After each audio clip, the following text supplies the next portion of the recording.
राधे राधे सभी को। होपफुली आप सभी बढ़िया होंगे और आप अपनी तैयारी को अंजाम दे रहे होंगे। तो जैसा हमने इससे पहले हमने नाटक कराया है और अभी आज हम उपन्यास से संबंधित महत्वपूर्ण प्रश्नोत्तरी करा रहे हैं।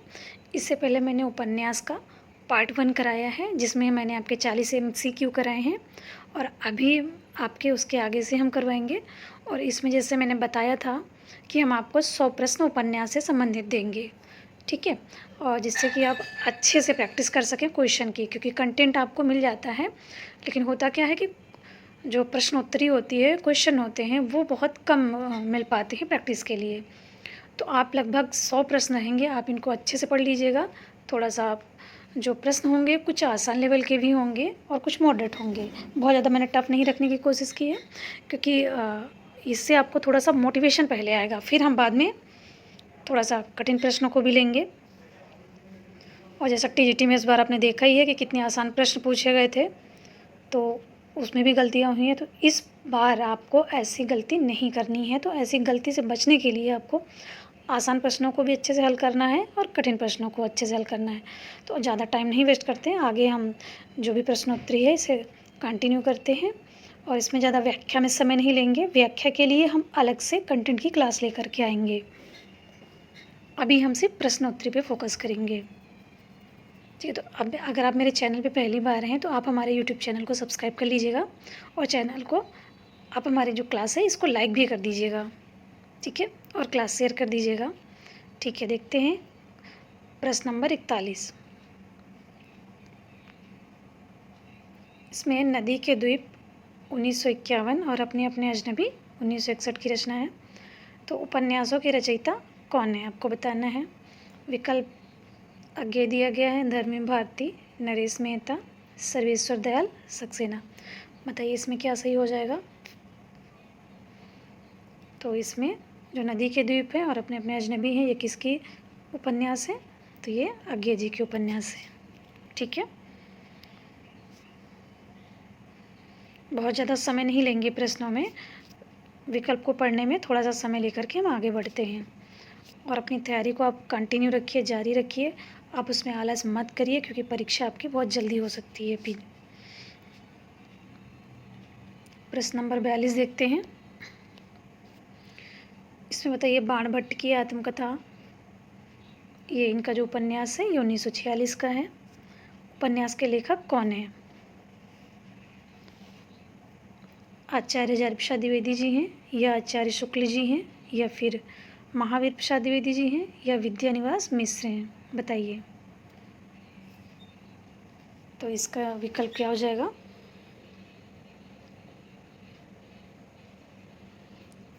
आचार्य हजारी प्रसाद द्विवेदी, ये द्विवेदी जी का उपन्यास है, ठीक है। व्याख्या नहीं करेंगे क्योंकि हो सकता है आगे आपको उससे संबंधित प्रश्न मिल जाए, तो प्रश्न को तो लीक नहीं करना है। 43 नंबर आपका प्रश्न है।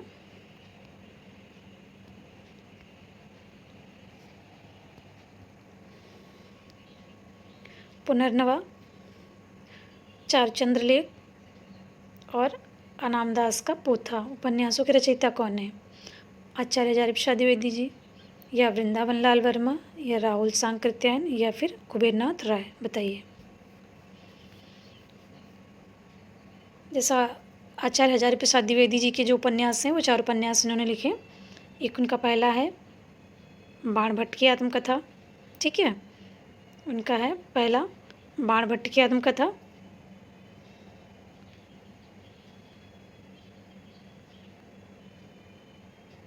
ठीक है, इसको ज़्यादा हम लिखने में समय नहीं ले रहे हैं, हम आपको बता दे रहे हैं, तो आप उसको समझ लीजिए, ठीक है। बाणभट्ट की आत्मकथा है और उसके बाद ये पुनर्नवा है। क्रम से बता दे रहे हैं, बाणभट्ट की आत्मकथा है, चारुचंद्रलेख है, फिर पुनर्नवा आता है, फिर उसके बाद अनामदास का पोथा, ठीक है। तो इसमें कौन सा विकल्प सही हो जाएगा। आचार्य हजारी प्रसाद द्विवेदी, ठीक है। आगे देखिए प्रश्न नंबर 44 है। बाणभट्ट की आत्मकथा के प्रमुख स्त्री पात्र कौन है। बताइए। निपुणिका और भट्टिनी है, या फिर मडाल और सुनीता है, या फिर महाश्वेता और कादम्बरी है, या फिर ललिता और सुचरिता है? बताइए। तो बाण भट्ट की आत्मकथा हजारी प्रसाद द्विवेदी जी का निबंध है। तो इसमें जो प्रमुख स्त्री पात्र कौन है? निपुणिका और भट्टिनी है। ठीक है, 45 नंबर प्रश्न देखिए। प्रश्न है, दिव्या और अमिता ऐतिहासिक उपन्यासों के लेखक कौन है? बताइए। यशपाल हैं, या राहुल सांकृत्यायन है, या रांगे राघव हैं, या फिर भगवती चरण वर्मा हैं? बताइए। तो दिव्या और अमिता किसके उपन्यास हैं? यशपाल के। ठीक है, इनके उपन्यास जो हैं यशपाल के, उन्हें हमने बहुत ही अच्छे से ट्रिक से तैयार किए हैं। तो जब मैं कंटेंट पढ़ाऊँगी वहाँ पे आपको बता दूँगी। ठीक है, क्लियर?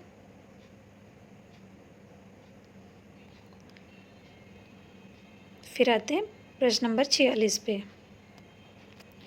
भारत विभाजन की त्रासदी पर आधारित यशपाल का प्रसिद्ध उपन्यास कौन सा है? दादा कामरेड, झूठा सच, देशद्रोही, पार्टी कामरेड? बताइए।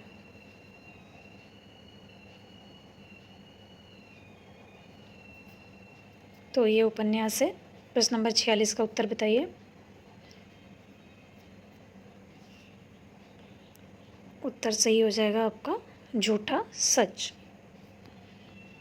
ठीक है,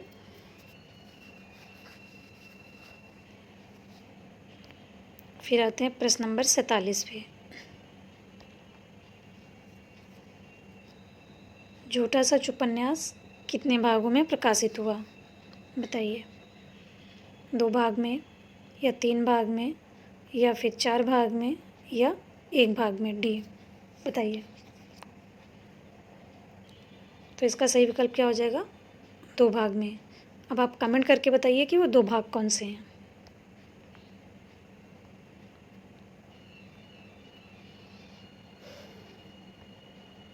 ठीक है, अगले प्रश्न को देखिए। सिंह सेनापति, जय अवधेय उपन्यासों के रचयिता कौन है? बताइए। राहुल सांकृत्यायन है, रांगे राघव हैं, हजारी प्रसाद द्विवेदी जी हैं, या वृंदावन लाल वर्मा हैं? बताइए क्या सही हो जाएगा। तो ये जो सिंह सेनापति हैं और जय अवधेय, ठीक है, तो इनके जो उपन्यास के जो रचयिता हैं वो आपको बताना है। तो सही आंसर क्या हो जाएगा? ये राहुल सांकृत्यायन के हैं। सिंह सेनापति और जय अवधेय, दियोदास। तो इस प्रकार से इनके जितने भी उपन्यास हैं वो सारे हम आपको ट्रिक से ही याद करा देंगे। आपको क्रम से भी याद हो जाएंगे, उपन्यास तो आपको याद ही हो जाएंगे। ठीक है, प्रश्न नंबर आते हैं 49 पे। बताइए। मुर्दों का टीला। मुर्दों का टीला उपन्यास की जो विषय वस्तु है वो सिंधु घाटी सभ्यता पर आधारित है। तो उपन्यास के लेखक बताइए कौन है? रांगे राघव हैं, राहुल सांकृत्यायन है, यशपाल हैं, या भगवती चरण वर्मा हैं? बताइए। तो सही उत्तर हो जाएगा रांगे राघव का उपन्यास है। हम इनमें ज़्यादा टाइम नहीं लेंगे, प्रश्न थोड़ा सा हम जल्दी करेंगे जिससे कि आप लोग का भी समय वेस्ट ना हो। बताइए। 50 नंबर प्रश्न को आप पढ़िए और बताइए क्या होगा इसका उत्तर। प्रश्न कह रहा है कि कब तक पुकारूं उपन्यास के रचयिता कौन है? यह नटों के जीवन पर आधारित है। कब तक पुकारूं, तो हम बताइए इसमें क्या आंसर हो जाएगा आपका। विकल्प दिए गए हैं रांगे राघव, नागार्जुन, फणीश्वर नाथ रेणु, या फिर भैरव प्रसाद गुप्त? बताइए। तो सही उत्तर क्या हो जाएगा? ए हो जाएगा, रांगे राघव। फिर आते हैं प्रश्न नंबर 51 पे। 51 कह रहा है, बूंद बूंद और समुद्र तथा मानस का हंस उपन्यासों के लेखक कौन हैं? बताइए। अमृतलाल नागर हैं, भगवती चरण वर्मा हैं, या फिर चतुरसेन शास्त्री हैं, या फिर वृंदावन लाल वर्मा हैं? बताइए।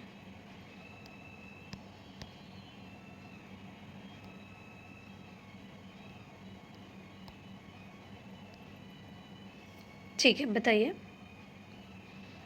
बूंद और समुद्र तथा मानस का हंस, तो ये उपन्यास हैं अमृतलाल नागर के। ठीक है, इनके उपन्यास भी बहुत महत्वपूर्ण हैं, तो सभी आप याद कर लीजिएगा। प्रश्न है 52, बताइएगा मानस का हंस उपन्यास किस महान कवि के जीवन पर आधारित है? सूरदास, तुलसीदास, कबीरदास, रसखान? बताइए। मानस का हंस, तो इसका विकल्प क्या होगा? तुलसीदास। तुलसीदास के ऊपर ये लिखा गया है। ठीक है, और ये उपन्यास अमृतलाल नागर का है। ठीक है, 53 बताइए। कंचन नयन उपन्यास अमृतलाल नागर ने किस कवि के जीवन पर लिखा है? सूरदास, तुलसीदास, विद्यापति, या फिर मीराबाई? तो जैसा आप लोग को भी ये पता है, बहुत आसान सा प्रश्न है, तो अक्सर परीक्षाओं में भी पूछा गया है। तो पूछे गए प्रश्न तो आपसे ना गलत हों, आप उन्हें अच्छे से प्रैक्टिस करिए और इसमें आप हमें उत्तर बताइए 53 का क्या होगा। तो 53 का ये हो जाएगा सूरदास। और जिसको नहीं पता है तो कोई बात नहीं, जैसे सूरदास से आप थोड़ा सा इसको कनेक्ट कर लीजिए कि सूरदास के विषय में कहा नहीं जाता है कि वो अंधे थे, उन्हें दिखता नहीं था, तो उनके खंजन नयन से समझ लीजिए कि उनके जो नयन थे वो खंजन थे, यानी कि उनके नयन ठीक नहीं थे। ठीक है, उद्देश्य हमारा किसी को ठेस पहुँचाना नहीं है, बस आपको याद करने के लिए बताया है कि ऐसे तरीके से आप याद कर सकते हैं। 54 पर आइए। नाच्यो भूत गोपाल उपन्यास में किस समाज के जीवन का चित्रण किया गया है? विकल्प है मेहतर समाज यानी कि दलित, किसान समाज, व्यापारी समाज, या फिर आदिवासी समाज? बताइए। तो आपका इसमें सही उत्तर क्या हो जाएगा? दलित समाज। नाच्यो बहुत गोपाल ये उपन्यास दलित समाज से संबंधित है। ये ऊपर नीचे हो गया, कोई बात नहीं। ठीक है, अभी बताइए। अमृत और विष उपन्यास के लिए अमृतलाल नागर को कौन सा पुरस्कार मिला है? साहित्य अकादमी पुरस्कार है, ज्ञानपीठ पुरस्कार है, व्यास सम्मान है, या फिर भारत भारती? ये थोड़ा सा आपके लिए थोड़ा सा मॉडरेट हो सकता है, बाकी तो सभी आसान प्रश्न हैं। बताइए। तो अमृत और विष के लिए अमृतलाल नागर को साहित्य अकादमी पुरस्कार मिला है। ठीक है, आप इसको ऐसे कनेक्ट कर लीजिए, अगर ना याद हो तो आप इन्हें ये याद कर लीजिएगा कि जो अमृत है और साहित्य दोनों में हमें बराबर रस मिलता है, तो याद हो जाएगा आपको। ठीक है, अमृत और विष पर साहित्य अकादमी पुरस्कार मिला। 56 पे आते हैं। प्रश्न को पढ़िए। सूरज का सातवां घोड़ा उपन्यास के लेखक कौन है? बताइए। धर्मवीर भारती, सर्वेश्वर दयाल सक्सेना, या मोहन राकेश, या फिर कमलेश्वर? तो सूरज का सातवां घोड़ा उपन्यास के लेखक कौन है? धर्मवीर भारती। ठीक है, प्रश्न 57 पे आइए। गुनाहों का देवता उपन्यास के मुख्य पात्र कौन हैं? चंद्र और सुधा, शेखर और शशि, भुवन और गौरा, या फिर अमिता और दिव्या? बताइए। तो इसका सही उत्तर क्या हो जाएगा? विकल्प ए, चंद्र और सुधा। ये गुनाहों के देवता के जो उपन्यास है उसके मुख्य पात्र हैं। ठीक है, प्रश्न हमने जो लिए हैं बहुत ही सिलेक्टेड प्रश्न हैं और आपके अच्छे लेवल के भी प्रश्न हैं। ठीक है, तो आप इनको पूरी क्लास अच्छे से देख लीजिएगा, ये क्लास आपको ही समर्पित है। तो अगर आपने चैनल अभी सब्सक्राइब नहीं किया तो सब्सक्राइब कर लीजिएगा, और क्लास अगर थोड़ी सी भी अच्छी लगी तो उसे लाइक कर दीजिएगा और कमेंट करके ज़रूर बता दीजिएगा कि क्लास कैसी रही। 57 नंबर हो गया है आपका, अभी 58 पे देखते हैं। प्रश्न 58 कह रहा है, अंधेरे बंद कमरे ना आने वाला कल उपन्यास के लेखक कौन है? मोहन राकेश, राजेंद्र यादव, कमलेश्वर या फिर निर्मल वर्मा? बताइए। तो अंधेरे बंद कमरे और ना आने वाला कल उपन्यास किसके हैं? मोहन राकेश के। ठीक है, 59 पे आते हैं। 59 कह रहा है, प्रेत बोलते हैं उपन्यास के लेखक कौन है? प्रेत बोलते हैं का बाद में जो नाम था वो सारा आकाश नाम से प्रसिद्ध था। ठीक है, उपन्यास के लेखक हैं राजेंद्र यादव या कमलेश्वर या फिर मन्नू भंडारी या फिर मोहन राकेश? बताइए। तो सही उत्तर क्या हो जाएगा? राजेंद्र यादव। फिर आइए प्रश्न नंबर 60 पे। प्रश्न नंबर 60 कह रहा है, डाक बंगला और काली आंधी उपन्यासों के लेखक कौन है?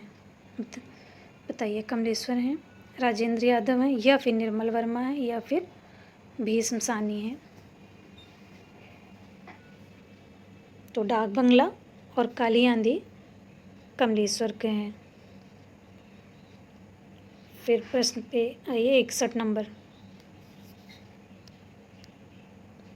कितने पाकिस्तान उपन्यास के रचयिता कौन है? कमलेश्वर हैं, भीष्म सानी है या फिर राही मासूम रजा हैं या फिर यशपाल हैं? बताइए। 61 का क्या हो जाएगा? कमलेश्वर। कितने पाकिस्तान? कमलेश्वर। ठीक है, 62 पर आइए। प्रश्न नंबर 62 है, वे दिन और लालटेन की छत उपन्यास के लेखक कौन है? निर्मल वर्मा, मोहन राकेश या धर्मवीर भारती या फिर गिरिराज किशोर? बताइए। तो सही उत्तर क्या हो जाएगा इसमें? वे दिन और लालटेन की छत निर्मल वर्मा का है। ठीक है, 63 पे आइए। प्रश्न नंबर 63 कह रहा है, तमस, ये 1973 का है। ठीक है, 1973 का उपन्यास है, ये बहुत ही महत्वपूर्ण है।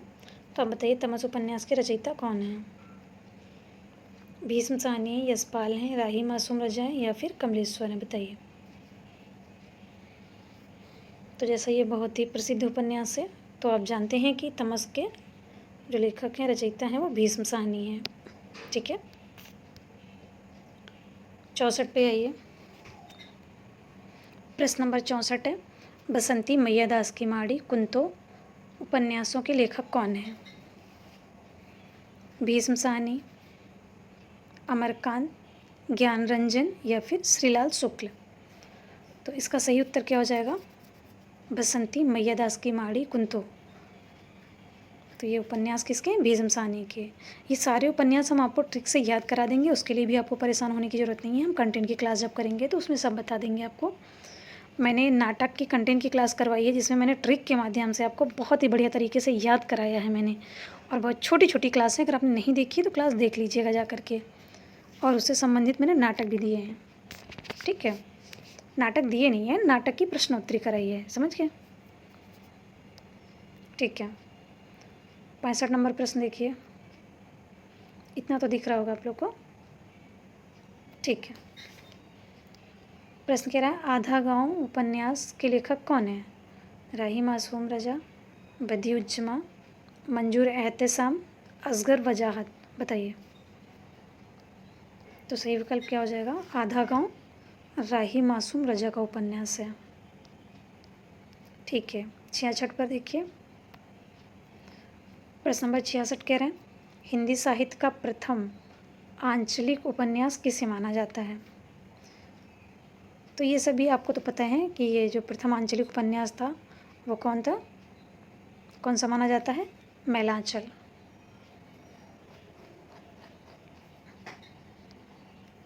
अब प्रश्न नंबर 67 देखिए, मैलांचल 1954 का उपन्यास है, ठीक है। तो ये बिहार के किस जिले का गांव है, बताइए। जो मैलांचल उपन्यास है उसकी जो कथा वस्तु है वो बिहार के किस जिले का गांव है, मैलांचल, बताइए।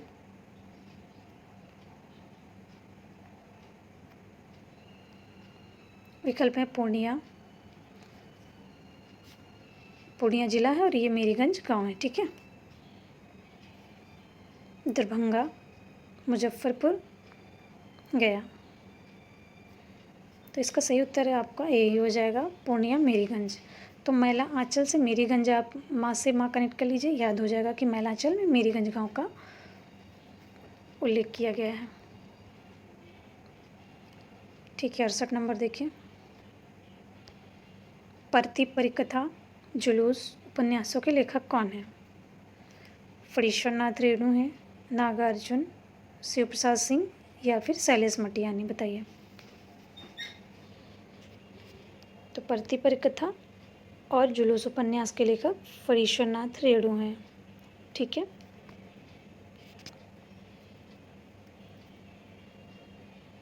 परती परिकथा में जो गांव है उसमें कहाँ के क्षेत्र को दिखाया गया है, पूर्णिया का ही गांव है, वो है परानपुर।